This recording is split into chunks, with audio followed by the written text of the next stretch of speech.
Hey everyone, welcome back to my another mini blog. So আগের ব্লগে তোমাদেরকে বলেছিলাম বাবা আমাকে একটা ঘড়ি গিফট করেছে, কিন্তু ঘড়িটা কীরকম দেখতে সেটা তোমাদেরকে দেখানো হয়নি।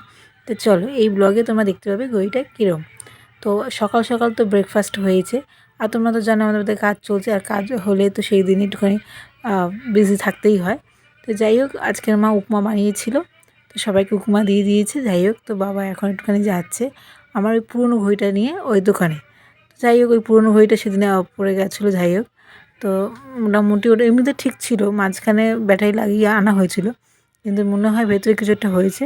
তো এখন তো আর চলছেও না, আমি আর পড়তেও পারছি না, আমি ওটাই সবসময় রেগুলার পড়ি আর কি। তো যাই হোক, নিচে কাজ হচ্ছে, একটু চলে এসেছিলাম দেখতে যে কী কী মানে কতটা হয়েছে। তো আজকে ভালো সানি ওয়েদারও, কিন্তু দেখো কি সুন্দর আজকে রোদটা। তাকাও, হাই করো। রান্নার গন্ধটা খুব সুন্দর বেরিয়েছে। গন্ধ বলে না, অ্যারোমা বলে, কিছু একটা বলে বোধ হয়। হলুদ আর আমি লাল, তুমিও তুমিও লাল, তুমিও হলুদ। অনেকক্ষণ আগে আমি উপরে এসেছি, আর এসেই আমি মায়ের সাথে একটুখানি একই করছিলাম। যাই হোক, তো চলো ঘড়িটা দেখিয়ে দিই। তো রাগা বাই টাইটেন বাবা এটা আমাকে গিফট করেছে, আমার তো খুবই পছন্দ হয়েছে। তোমাদের কেমন লাগলো কমেন্টে কিন্তু জানিও। বাই।